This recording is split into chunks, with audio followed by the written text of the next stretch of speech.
donc maintenant ouvrir vous consulter de nouveau à travers un nouveau quiz. Voilà, donc nos invités quittent notre studio. Rebonjour Olivier.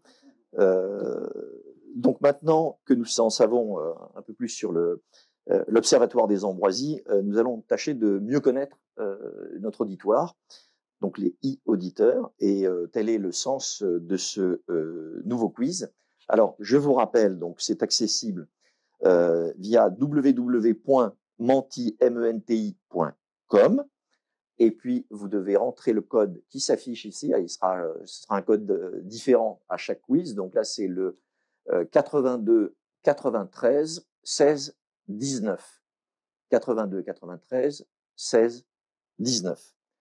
Et donc, la première question consiste à vous demander à quelle structure vous êtes rattaché. Voilà, le décompte est parti. Fredon s'est exprimé. Donc, presse, particulier, collectivité, référent, élu, agence régionale de santé, étudiant ou autre.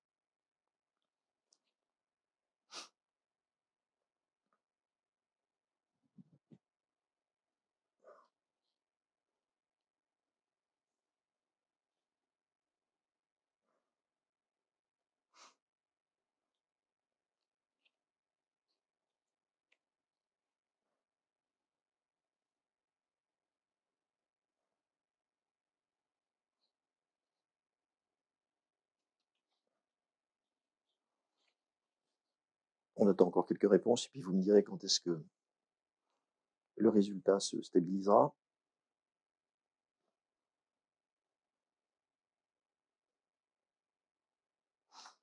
Donc, je sais pas, ce qui frappe là c'est quand même peut-être, enfin, pour un regard profane, bon, Fredon 38%, ça semble un peu attendu, et 35% autres, ce qui est beaucoup quand même. Je sais pas, un commentaire, Olivier, sur cette première photographie? Oui, bah, c'est l'illustration, à mon sens, de la pluralité des publics, hein. Et toute la difficulté d'ailleurs de l'action de l'Observatoire des Ambroisies, c'est effectivement de savoir s'adresser à un public très hétérogène, hein, donc avec des actes de communication et des éléments de langage, je dirais, adaptés à chacun. Donc, moi, je suis ravi de ce graphique parce que je vois des collectivités, je vois des référents, je vois des agences régionales de santé, je vois des élus, bien sûr, des étudiants. C'est bien la démonstration que c'est une collectivité au sens premier du terme, un collectif qui est nécessaire pour mener les actions. Et ça, c'était éminemment compliqué. Ça a été évoqué lors des interventions précédentes, de créer ce collectif, d'avoir un comité technique multidisciplinaire et interministériel. Ça a été très bien souligné. Je pense que ça, je le dis avec d'autant plus de facilité que je n'ai pas contribué à cela à l'époque, en 2011, puisque nous n'étions pas en charge de la gestion de cet observatoire. Et c'est vraiment exemplaire.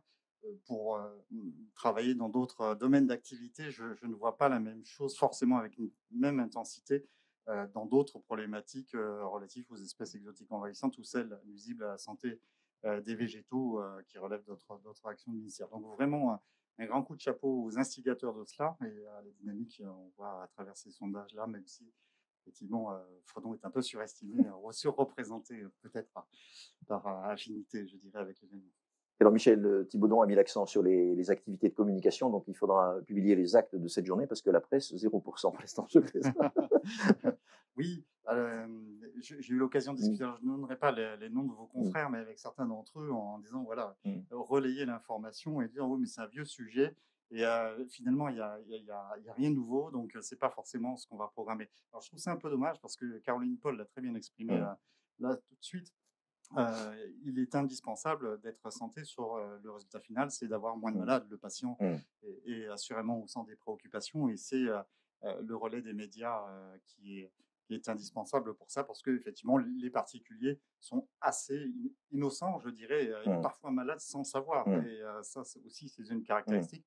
Les gens sont parfois fatigués ou ont des apathies sans savoir la cause. Donc c'est important. Bon, on le verra cet après-midi.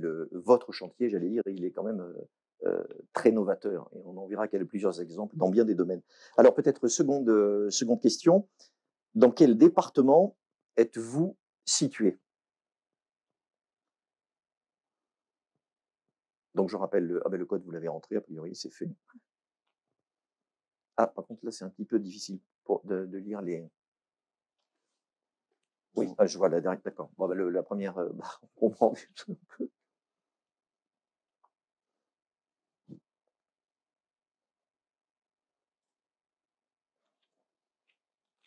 Pour l'instant, le challenger, c'est Auvergne-Rhône-Alpes et on peut comprendre. Oui, c'est ça.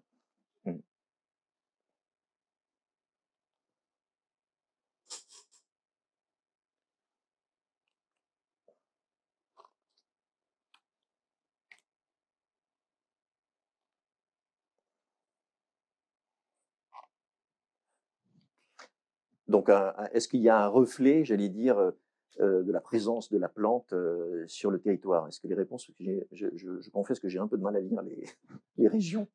Je confesse aussi. Je notais que, même sans voir le détail des régions, parce que l'écran est un peu loin, on a une présence dans plus de régions qu'il n'y a d'Ambroisie vraiment problématique au sens fortement envahi. Un des travaux que nous avons menés il y a quelques années, c'était de savoir quelles étaient les régions fortement envahies, faiblement envahies, quel type de stratégie différenciée il fallait mettre en place pour pouvoir la gérer. Et donc, là où on peut quand même se féliciter, c'est une sensibilisation des acteurs, des agences régionales, grâce aux agences régionales de santé d'ailleurs, et aussi tous les acteurs de terrain, une sensibilisation même dans des territoires faiblement envahis ou des zones de front. Et c'est assurément là qu'il y a une des batailles à gagner, c'est éviter que là où elle n'est pas, elle s'installe. Et comme l'a souligné un des intervenants tout à l'heure, le fait de gérer suffisamment tôt est assurément une clé de la réussite. Parce qu'on voit bien que quand c'est trop fortement envahi, il y a quand même effectivement plus un raisonnement de maintien d'un seuil de pression de pollen à travers un maintien d'une pression de la plante, de présence de la plante, plutôt qu'une stratégie d'éradication, parce que ça devient difficile à gérer. Même si, on le verra cet après-midi, il y a des solutions pour gérer une éradication, même dans des territoires fortement envahis. Alors, quatrième question. Selon vous, à combien s'élève le coût de la lutte contre les ambroisies?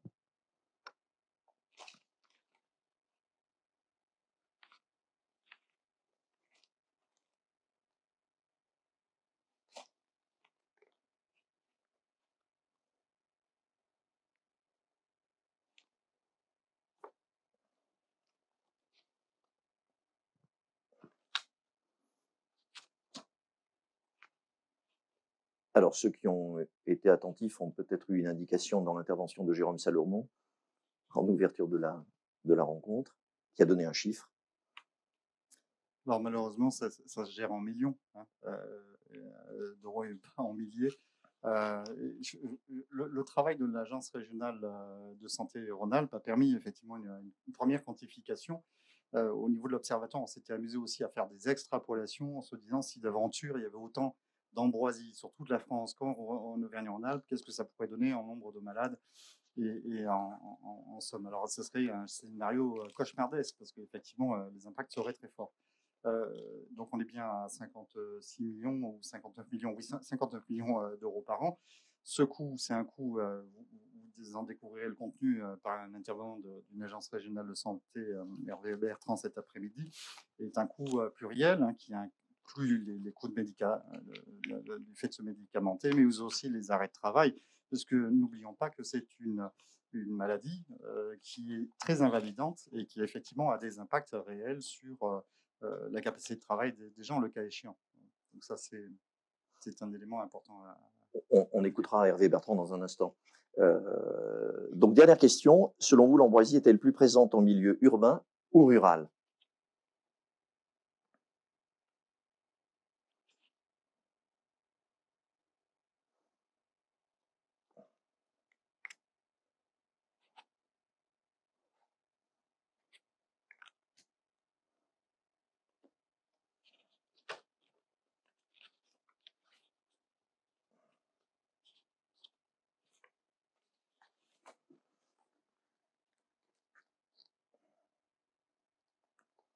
Olivier, peut-être Alors, c'est une réponse amusante parce que la balance penche en faveur de la ruralité. En fait, en pratique, c'est pas forcément vrai parce que quand donc Samuel Monnier expliquait le fonctionnement de la plateforme et donc dans une des questions posées au déclarant de la présence de la plante, on lui demande quel est le milieu.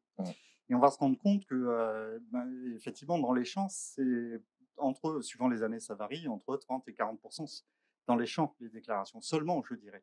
Donc, si vous entendez la ruralité, le monde agricole, effectivement, c'est présent, mais c'est pas là que c'est majeur. L'ambroisie, c'est une plante opportuniste, elle aime les milieux perturbés, ça adore les chantiers, ça adore les bords de route. Donc, effectivement, on le trouve aussi en milieu urbain. Malheureusement, bon, il m'est arrivé, bon, il ne s'agit pas de dire telle ou telle ville, mais d'arriver dans certaines villes où, effectivement, au pied des arbres, en plein centre-ville, dans le carré non bétonné, il fait le tour des arbres, de voir des plants d'ambroisie pousser. Donc, il faut vraiment être vigilant partout. Et ce qu'il faut en retirer comme leçon, c'est que ce n'est pas une histoire de ruralité contre urbain. Ce n'est pas les ruraux contre les urbains. C'est vraiment un travail ensemble. Les contaminations et les contaminants vont partout. Ça impacte tout le monde. Tout le monde est malade, qu'on soit du milieu rural ou urbain. Donc, dans l'absolu, c'est une histoire qui concerne l'ensemble des concitoyens et absolument pas effectivement une notion urbaine ou rurale. La question de cette segmentation serait d'ailleurs contre-productive puisque le but du jeu, c'est d'amener tout le monde vers un destin commun d'une meilleure vie environnementale. Merci Olivier. Donc on vous retrouvera un peu plus tard pour pas vous Olivier, nos auditeurs pour un nouveau quiz et pour vos questions. Puisqu'une des questions portait sur le coût de la lutte, nous allons ouvrir un nouveau chapitre et revenir sur la question de l'évolution des expositions et de l'articulation entre exposition et impact sur la santé et l'évolution aussi du coût sanitaire de l'ambroisie donc au fil des années avec trois intervenants que nous entendrons dans un instant. Donc Hervé Bertrand, je le présenterai tout à l'heure, dont vous avez cité le nom, mais également Valérie Pernelet-Joly et Thomas Bayeux. Mais juste avant, je vous propose donc, pour prendre la mesure, j'allais dire, cliniquement, médicalement, des impacts de la plante sur la santé, d'entendre Martine Gros-Claude, donc, qui est pneumo-allergologue, membre du comité technique de l'Observatoire des ambroisies, et par ailleurs présidente, alors je suis incapable de le prononcer l'acronyme, non je vais le dire, du groupement d'allergologie du Rhône moyen. Donc, suivant la formule déjà utilisée ce matin, écoutons, regardons.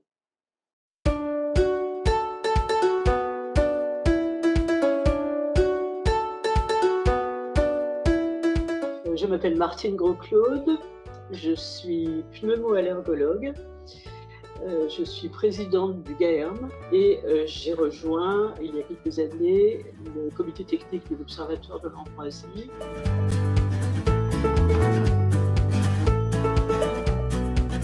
En région impactée, on considère que environ un quart de la population est gênée par l'ambroisie, pas toujours par un mécanisme immunoallergique d'ailleurs. L'ambroisie en tant que telle a un fort pouvoir polluant et capable d'irriter des muqueuses un petit peu chatouilleuses, un petit peu inflammatoires, sans pour autant il y ait une production d'anticorps spécifiques vis-à-vis de l'ambroisie, ce qui définit la vraie allergie. Je voudrais insister aussi sur la sévérité. Comme toutes les allergies au pollen, on observe de façon quasiment constante une rhinoconjonctivite avec cette association entre des éternuements très fatigants, une obstruction nasale, des nez qui coulent comme de l'eau, des démangeaisons du palais. Mais ces signes sont constamment plus forts et plus gênants avec l'ambroisie qu'avec d'autres pollens. Et il s'y associe très souvent une note asthmatique dans environ la moitié des cas. Je voudrais insister aussi sur la présence constante d'une asthénie. L'asthénie, c'est une fatigue, mais cette fatigue, elle est vraiment très grande, avec des troubles du sommeil, et on comprend tout de suite qu'il y a des répercussions importantes dans le travail. Très souvent, les gens sont obligés de s'arrêter de travailler. Et en même temps, les performances scolaires ou domestiques, enfin bref, personnelles, s'en trouvent très, très affaiblies. Enfin, il y a des conséquences à l'allergie à l'ambroisie qui vont souvent au-delà de la saison. C'est pas parce que la saison est terminée que tout revient à la normale. Très souvent, on met du temps à s'en remettre, on est plus sensible vis-à-vis des microbes et des virus. Et parallèlement, ces manifestations respiratoires de rhinite ou d'asthme peuvent évoluer, peuvent perdurer et même aboutir à une sorte de permanence toute l'année, au bout d'un certain temps.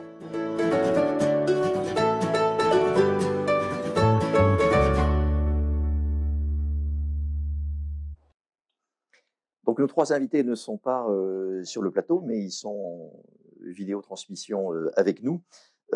Donc Hervé Bertrand, que nous allons entendre dans un instant. Bonjour Hervé Bertrand. Donc vous êtes technicien sanitaire à la délégation de l'Ain, de l'Agence régionale de santé ARS Auvergne-Rhône-Alpes, chargé de prévention en environnement extérieur. Vous exercez depuis 2012 une mission dans la lutte contre l'ambroisie en Rhône-Alpes et depuis 2016, vous êtes référent régional pollen-ambroisie au sein de l'ARS, donc Auvergne-Rhône-Alpes. Et à ce titre, vous êtes d'ailleurs membre du comité de pilotage, dont on a déjà parlé ce matin, et du comité technique de l'Observatoire des ambroisies. Nous allons vous entendre dans un instant. Et donc, nous aurons une autre présentation groupée avec 2 intervenants. Bonjour à vous, Valérie Pernelet-Joly et Thomas Bayeux. Donc, Valérie, Bonjour. Vous êtes chef d'unité d'évaluation des risques sanitaires liés à l'air à l'ANSES. Alors, l'ANSES, sauf erreur, c'est l'Agence nationale de sécurité sanitaire de l'alimentation, de l'environnement et du travail. Et avec vous, Thomas Bayeux, donc mission sciences sociales, expertise et société, donc toujours à l'ANSES, chargé de projets en analyse socio-économique. Donc on le comprend, le volet que l'on va voir avec vous concernera effectivement un aspect relatif au coût que nous avons évoqué. Nous allons donner donc la parole à Valérie Pernelet-Joly et Thomas Bayeux, donc s'ils en acceptent le principe, donc pour nous faire part donc de l'état des connaissances sur l'impact sanitaire et les coûts associés de l'ambroisie à feuilles d'armoise en France et non plus en région Auvergne-Rhône-Alpes, comme je le disais tout à l'heure. Donc, même chose, vous êtes 2 et le défi est majeur. Vous avez 5 minutes. Valérie, c'est à vous. Oui, bonjour. Merci de cette invitation à cette journée passionnante que je suis depuis ce matin. Alors, il y avait un support. Est-ce que vous m'entendez bien déjà? Très bien. On vous entend très bien, allez-y, ne vous inquiétez pas. Oui, il y a un support diaporama qui doit passer. Vous pouvez passer à la diapositive Alors, suivante. première diapositive.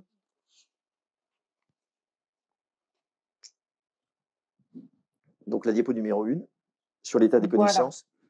Voilà. C'est bon. Donc, l'objectif du travail qu'a conduit l'ANSES sous format expertise collective avec l'appui de différents experts, c'était d'évaluer la prévalence de l'allergie à l'ambroisie sur l'ensemble du territoire français. Parce que c'est des choses qui avaient été menées en Rhône-Alpes, mais l'important, c'était de connaître, d'estimer cela à l'échelle de la France pour pouvoir le chiffrer en termes de coûts notamment. Donc, qu'est-ce qu'on a fait? On est parti de l'expérience qui avait été réalisée en région Auvergne-Rhône-Alpes. On a pu, grâce aux données de prévalence en région et aux données d'estimation de dispersion de pollen aussi en région, mettre en relation la prévalence de l'allergie avec des données d'exposition. Une fois qu'on avait cette relation, eh bien, on l'a appliquée à des modélisations qui étaient disponibles sur l'ensemble du territoire français en utilisant 2 indicateurs d'exposition, le nombre de grains annuels de pollen et le nombre de jours où on observait plus de 6 grains de pollen par mètre cube. En faisant cet exercice-là, on a trouvé 2 courbes, 2 modèles mathématiques qui s'ajustaient très très bien, ce qui fait que l'on a pu cartographier à l'échelle métropolitaine, donc sur tout l'ensemble du territoire français, la prévalence de l'allergie à l'ambroisie. Et comme on avait 2 courbes qui s'ajustaient bien et 2 indicateurs d'exposition, on a pu obtenir 4 cartographies de cette prévalence qui nous permet ensuite de faire des estimations de coûts et de donner des fourchettes. Diapositive suivante. Voilà. Donc, un second objectif de l'expertise était de traduire les estimations épidémiologiques dans une métrique économique. Donc, la philosophie générale était de disposer de coûts unitaires à croiser avec des estimations de prévalence. Nous sommes donc repartis des données économiques disponibles dans la littérature et jugées les plus pertinentes et proches de la situation française, au travers notamment des estimations de l'ORS et de l'ARS Auvergne-Rhône-Alpes.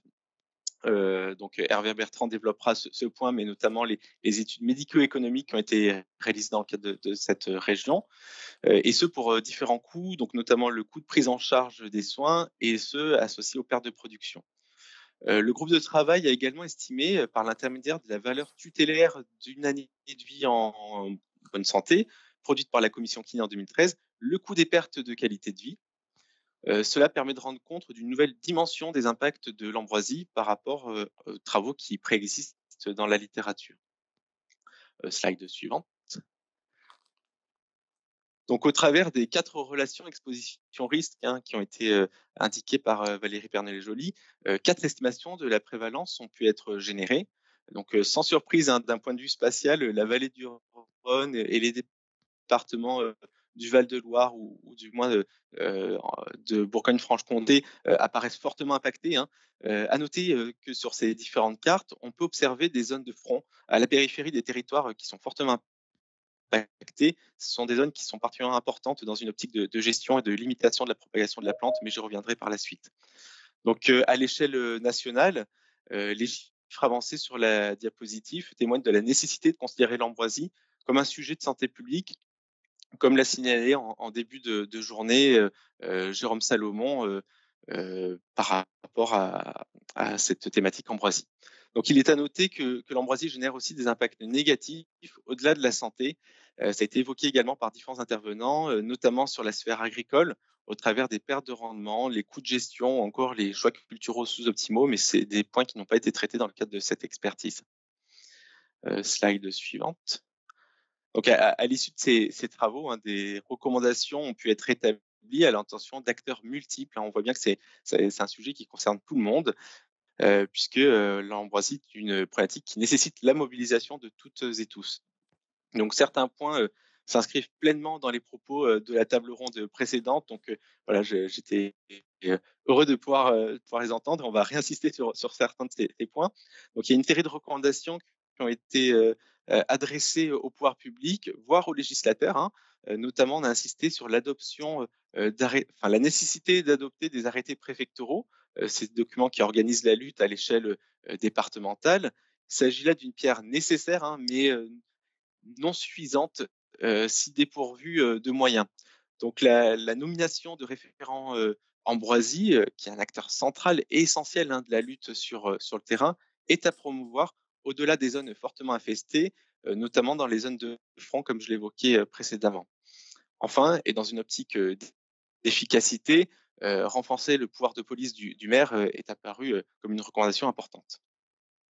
Autre axe autour des recommandations autour des données, à savoir que le pilotage de politique publique, voire la réalisation d'une expertise telle que faite par l'ANSES, tout ça doit pouvoir s'appuyer sur des données de qualité qui sont produites par un système de surveillance de pointe. Donc, il est recommandé de disposer d'un système pérennisé qui permet d'analyser les évolutions à différentes échelles de temps de la présence d'ambroisie. En dernier lieu, l'ambroisie, c'est effectivement l'affaire de tous, notamment pour les secteurs tels que le BTP ou l'agriculture qui peuvent jouer un rôle pour freiner la propagation de la plante. Et enfin, et ça a été évoqué dans les propos de la matinée, dans la vidéo précédente, mais l'allergie à l'ambroisie ne doit pas être banalisée. Elle a quand même des répercussions sur la santé assez lourdes pour les personnes impactées, qui peuvent conduire à des arrêts de travail, par exemple. Donc, ça représente une réelle gêne pour ces populations. Et il convient donc de sensibiliser au maximum la population générale, mais également les professionnels de santé, afin de pouvoir mettre en place des prises en charge les plus adaptées possibles pour les personnes malades. Merci à vous deux. Alors, Thomas Bayeux, une question peut-être tout à fait celle de quelqu'un qui est totalement incompétent. Vous avez insisté donc dans la présentation que vous avez faite sur le fait qu'on ne, parce qu'évidemment on serait tenté de le faire, on ne peut pas sommer les coûts que vous avez montrés, c'est-à-dire de la prise en charge, de la perte de production et de la perte de qualité de vie. Mais quand on jette un œil sur votre planche, on se dit, mais bon, on comprend bien que pour la qualité de vie, il y a, pour reprendre l'expression que vous avez employée, une métrique de notre ordre. Mais les deux premiers, on peut pas sommer non plus. Alors si, voilà, sur les deux premières puces qui s'affichaient à l'écran, il n'y a pas de difficulté à additionner ces coûts dans la mesure où ce sont des coûts qu'on qualifie de tangibles, hein, qui font appel à des transactions monétaires, que ce soit pour les arrêts maladie ou pour les prises en charge de soins. En revanche, pour la perte de qualité de vie, là, on est sur des coûts qu'on qualifie d'intangibles, hein. Il n'y a pas de transaction monétaire associée au fait qu'on ait une qualité de vie réduite. Et par conséquent, ce dernier poste de coût est apparu comme non sommable avec les autres pour le groupe de travail. Il y a des réflexions, hein, dans la communauté scientifique et des économistes autour de ces questions d'addition ou non, pour savoir est-ce qu'on est sur des doubles comptes quelque part ou non. Donc voilà, c'est toujours en évolution, mais à l'heure actuelle, le choix a été fait de ne pas additionner ces coûts. Merci à vous deux. On vous retrouve dans un instant. Alors, Hervé Bertrand, et un mot donc sur l'exposition au pollen d'ambroisie et l'impact sanitaire induit en Auvergne, donc Rhône-Alpes. Alors, ne m'en veuillez pas de faire ce rappel parce que l'exercice est délicat. Vous avez 5 minutes. Hervé Bertrand. Oui, bonjour à tous. Est-ce que vous m'entendez? Oui, parfait, allez-y. Bon, eh bien écoutez, on va y aller. Donc j'ai également un support de diapo à vous présenter, s'il vous plaît. Donc, est-ce qu'on peut envoyer la première diapositive? C'est fait. Allez-y. Voilà, donc simplement sur la chronologie, hein, les premières études ont eu lieu en Auvergne-Rhône-Alpes en 93, et c'était dans le Rhône, et c'était à l'initiative de la DAS du Rhône et de l'AFEDA. Hein, première étude prévalence, et puis donc du coup on a eu des études qui se sont répétées de 99, 2004, 2014 et les premières études médico-économiques en 2008. Alors normalement vous devez voir une diapositive avec l'exposition au pollen d'ambroisie. Alors l'exposition au pollen d'ambroisie, c'est une diapositive qui est toute neuve puisqu'en fait on vient d'avoir des résultats de l'année 2020. Hein. La diapositive suivante, s'il vous plaît. Donc, j'ai un petit décalage par rapport au visuel. Donc, là, on voit bien qu'en fait, on a 14%, pardon, donc, de la population de la région qui est exposée plus de 40 jours. Hein. Donc, c'est important, ça fait plus d'1 million de personnes. Et on a les 2/3 de la population de notre région qui est exposée. Donc, c'est une carte qu'on doit voir, c'est celle d'avant, je crois. Avec donc les 2/3 de plus de 20 jours, à des pollens qui rendent, qui déclenchent en fait des symptômes, excusez-moi, donc plus de 6 grains de pollen par mètre cube. Donc la prévalence, elle a été étudiée en 2000, plusieurs fois auparavant, mais en 2004 et 2014. Donc sans redire ce qu'a dit l'ANSES, mais on constate qu'en fait qu'il y a une forte évolution de la prévalence dans les zones fortement infestées, hein, et puis une moyenne sur la région de 13%. Alors, la diapositive suivante doit représenter normalement l'impact médico-économique de l'ambroisie en Auvergne-Rhône-Alpes depuis 2011. Alors, c'est un historique, hein, que je vous ai présenté. Vous avez pas mal de diapos que je vais vous laisser dans les actes du colloque. Vous pourrez y revenir. Je ne vais pas m'étendre là-dessus. On a changé de méthode plusieurs fois, de population cible, de régime d'assurance maladie pour nos recherches. Donc, on ne peut pas vraiment comparer ces résultats. Je vais simplement m'attarder un peu plus sur les derniers résultats, donc l'étude 2017 et les études 2018-2019. Hein, qui sont aussi des nouveautés. Hein. Merci donc à Atmo d'un côté et à l'ORS de l'autre pour nous avoir donné ces documents. Donc vous devez voir maintenant une carte de la région avec plein de couleurs, qui est une carte magnifique, et on voit très bien que ces couleurs représentent en fait une prévalence différenciée d'une commune à l'autre et qui va de 3 à 37%. Donc on voit très bien que l'impact est lié au niveau communal est très variable d'une commune à l'autre, mais par contre, on voit des ensembles de communes qui vont dans le même sens avec des populations très impactées. Je continue. Pour la dernière diapo, on m'a dit d'aller vite, donc je vais vite. Donc la dernière diapo, c'est le dernier graphique qu'on a, donc qui représente en fait depuis 2017. Donc je vous ai dit 2017, 2018, 2019. L'ORS, donc l'Observatoire régional de la santé, qui fait les études pour nous, nous a fait une comparaison en fait à méthode constante. Donc 2017, 2018 et 2019, vous voyez le graphique en marron. Donc pour ce qui concerne les personnes contaminées, les personnes potentiellement allergiques à l'ambroisie, et on voit que on est autour de 700 000 personnes, et c'est assez constant d'une année à l'autre sur ces 3 années. Et puis donc l'impact financier des coûts sanitaires, auxquels on a enlevé les arrêts maladie, puisqu'en fait c'était une recommandation ANSES, donc varie entre 25 et 30 millions d'euros par an, donc à rapporter à 1 mois et demi, 2 mois de pollen, c'est quand même énorme.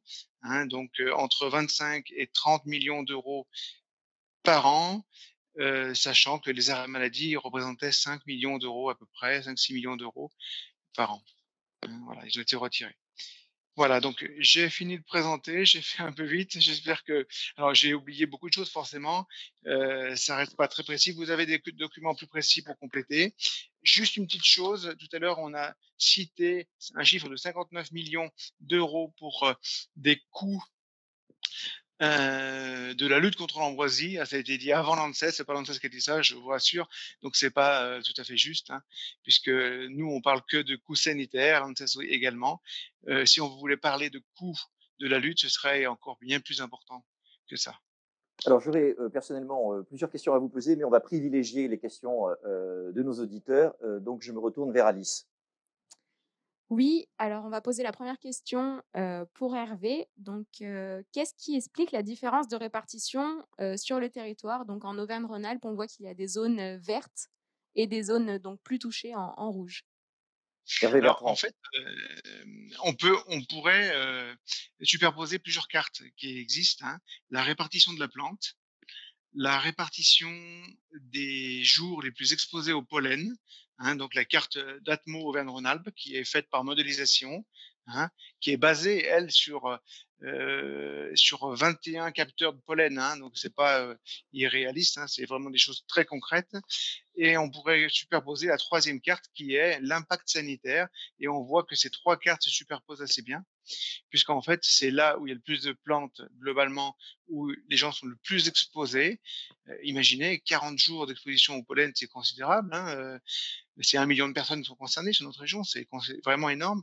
Et puis, les personnes donc, qui déclenchent les symptômes, qui consomment des soins, et ben du coup, on a les 3 mêmes cartes. Et donc, du coup, les zones les plus vertes, ce sont les zones où l'ambroisie est la moins présente et où les gens sont moins exposés au pollen. Merci Hervé J'ai Bertrand. été un peu long. Alice, une autre question? Oui, donc nous avons 2 autres questions, mais pour l'ANSES cette fois-ci. Et donc, la première question est: est-ce qu'une étude similaire est prévue concernant les coûts de gestion de l'ambroisie en milieu agricole? Valérie Pernelet, Thomas Alors, Bayeux. Ouais, j'ai peut-être commencé. Valérie, si tu souhaites compléter, n'hésite surtout Non, pas. vas-y. En fait, le mode de fonctionnement à l'ANSES pour la mise en place d'expertise, c'est au travers de saisines. Ça, c'est la version classique, on va dire. Donc là, le travail qui vous a été présenté fait suite à une saisine de la Direction générale de la santé, qui, au regard de son périmètre d'action, s'est concentré sur des thématiques sanitaires. Jusqu'à présent, on n'a pas eu de saisine sur les impacts en lien avec le monde agricole, et je ne crois pas qu'il est prévu d'autosaisine de la part de l'ANSES à ce stade-là. Mais en tout cas, c'est une piste qui n'est pas à exclure pour l'avenir. Il faudra juste l'ajouter au programme de travail. Valérie, vous voulez ajouter quelque chose? Non, très bonne réponse, Thomas, merci. Alice?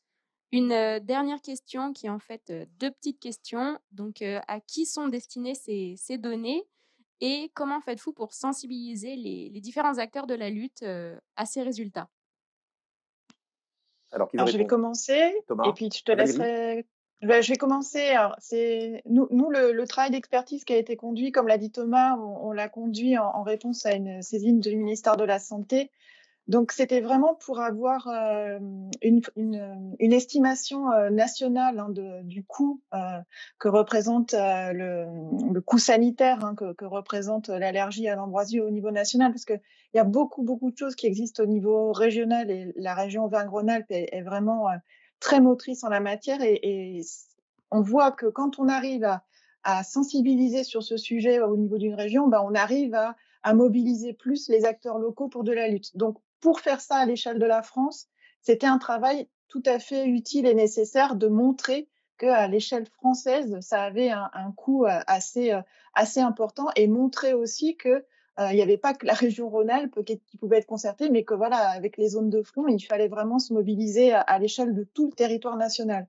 Donc, on mobilise comme ça le ministère de la Santé, on le sensibilise, et puis tout redescend ensuite au niveau des différentes régions via les différentes agences régionales de santé pour que localement ensuite la prévention et la lutte puissent s'activer. Merci à vous trois. Alors, une dernière question peut-être, Thomas Bayeux. Donc, Hervé Bertrand a bien montré l'articulation qu'il y avait entre l'exposition et l'impact sur la santé, de quoi découle un ensemble d'actions. Est-ce que on peut aller jusqu'à dire, ou pas, que l'évolution des coûts, à partir du moment où il y a une comparabilité d'une année à l'autre possible, permet de juger de l'efficacité de la prévention et de la lutte contre les ambroisies, ou est-ce aller trop loin? Thomas Bayeux. C'est une bonne question. L'évaluation de politique publique, parce que ça renvoie à ça quelque part, est un exercice relativement ardu, hein, puisque là, clairement, il y a différentes composantes qui rentrent en considération dans le fait qu'il y ait la présence ou non d'ambroisie, hein, et tout n'est pas imputable à l'inaction de différentes parties prenantes. Donc, j'ai envie de dire que ça pourrait être un indicateur parmi tant d'autres de l'évaluation d'une politique publique et de son efficacité. Résumer l'efficacité juste à cet indicateur me paraîtrait être un peu hasardeux ou en tout cas sans doute limité. Alors, il y a une dernière question, je la prends, mais après il nous faut avancer, qu'on a un peu de retard. Alice. C'est pas une question, mais nous avons une petite remarque de Lucie Anzivino de l'ORS Auvergne-Rhône-Alpes, qui nous fait, pour compléter les propos d'Hervé Bertrand, la carte des personnes potentiellement allergiques à l'ambroisie à l'échelle des communes ne concerne que les assurés sociaux ayant consommé des soins. Les médicaments en vente libre ne sont pas comptabilisés et semblent de plus en plus importants. Hervé Bertrand. Oui, tout à fait. C'est une limite en fait de nos études, c'est qu'en fait l'automédication est pas prise en compte. Hein, et forcément, on travaille sur des données de santé, donc sur des listes, bien sûr anonymes, mais sur des listes arrêtées. Hein, donc c'est un peu c'est vraiment une limite de notre travail. Alors, avant de demander à nos trois invités de conclure, je me tourne vers vous, Olivier. C'est aussi une manière de faire la transition avec la séquence suivante, c'est que on le comprend, le spectre des coûts induits est beaucoup plus large. Si on s'avise que l'ambroisie a d'autres impacts, ça a été dit d'ailleurs, et c'est ce que l'on va voir. Donc, d'une part, sur la santé humaine, on vient d'en parler, avec la prise en charge des soins, des arrêts de travail, la perte de qualité de vie, donc les trois coûts présentés par l'ANSES, sans oublier, vous me le disiez au moment, il y a un instant, la dimension géopolitique, c'est-à-dire que les pollens méconnaissent les frontières. Et puis, il y a l'agriculture, c'est-à-dire que les agriculteurs eux-mêmes, il ne faut pas l'oublier, sont comme tous les citoyens lambda, possiblement exposés au risque d'allergie. Et puis, il y a les adventistes, on y reviendra dans l'après-midi, qui donc concurrencent les cultures. Il y a aussi une baisse de la valeur patrimoniale de la parcelle. Et puis, il y a, alors ça c'est peut-être plus compliqué à évaluer, une autre dimension qui est l'environnement lorsque la plante s'installe dans un milieu dont elle perturbe l'équilibre. Donc, les chiffres que l'on donne ils sont d'une certaine manière, si on les regarde dans leur globalité, y compris dans l'aspect purement sanitaire, sous-estimés. C'est sous-estimé. L'étude qui a été présentée à l'instant, et remercie les intervenants, elle est bien axée santé avec les limites qu'ils ont eux-mêmes précisées. Sur l'évaluation, l'impact en agriculture, donc c'est pas chose aisée, mais c'est réalisable. Notez quand même un rapport de l'ANSES de juillet 2017, si j'ai bonne mémoire, sur l'ambroisie trifide, où sans même dire l'impact économique, dit à partir du moment où cette plante est présente dans un champ, le risque c'est la perte totale de la récolte. Alors, heureusement, cette espèce n'est pas répandue très largement encore en France, mais elle est à surveiller impérativement, puisque le préjudice n'en serait que plus grand, puisque là, pour le coup, la différence d'Artemisifolia est peut-être un peu plus invasive et plus concurrente avec les productions végétales. Et donc, c'est assurément un enjeu. Après, effectivement, dans la chaîne agricole, même sur l'espèce largement répandue, il y a quand même des grands enjeux. Donc, les entreprises de travaux agricoles avec lesquelles l'Observatoire, le comité technique a intégré d'ailleurs la Fédération nationale, travaille avec pour effectivement éviter la dissémination même de l'espèce la plus courante, pour éviter ces préjudices. Donc, c'est pas évident parce qu'il faudrait quantifier le temps passé à nettoyer les machines aussi. Voilà, donc si on met toute la chaîne, des référents, des impacts santé, de l'agriculture, des travaux supplémentaires à la gestion de l'ambroisie, le chiffrage peut être horriblement compliqué. Donc oui, c'est sous-estimé. Merci Olivier. Alors, comme ce matin, je vais vous demander à vous trois donc d'un mot, d'une formule, d'une idée porte-étendard. Quelle est l'idée que vous souhaitez que l'on retienne? Alors, Valérie Pernollet-Joly, commençons avec vous. Moi, je dirais les zones de front. Je dirais il faut absolument activer des leviers d'action, de prévention, d'identification sur les zones de front. Faut pas du tout prendre ce problème à la légère. Hein. C'est un vrai problème de santé publique avec des vrais enjeux de santé. Et donc, il faut vraiment actionner plein de leviers au niveau des zones de front qui sont connus. Merci Valérie. Alors peut-être Hervé Bertrand, que l'on retrouvera cet après-midi et sans problème technique cette fois-ci. Hervé. Je l'espère. Oui, donc pour moi, dans la mesure où on a fait le lien entre l'exposition au pollen et l'impact santé, à mon avis, il faut vraiment poursuivre ce double objectif de limiter la propagation de la plante, hein, donc les fronts, mais également réduire les niveaux de pollen dans les zones fortement infestées. C'est notre enjeu en Auvergne-Rhône-Alpes, puisqu'on est une région diversifiée, avec des zones de front et des zones très infestées. Merci Hervé Bertrand. Donc on vous retrouve plus tard. Thomas Bayeux. Alors moi, je vais me permettre deux mots clés. Celui de prévention, puisque voilà, c'est important un peu dans l'idée soulevée par Valérie Pernollet-Joly de prévenir au maximum l'infestation par la plante d'un territoire, donc une action précoce. Et le deuxième mot, ce serait collectif, puisque l'ambroisie, c'est quand même l'affaire de tous. Je reviens un peu sur ce slogan. Je pense que voilà, tout le monde à son échelle doit s'investir sur ce sujet, que ce soit les pouvoirs publics locaux, départementaux notamment, des acteurs administratifs, le citoyen, les professionnels de santé. Donc voilà, c'est l'affaire de tous, donc le collectif.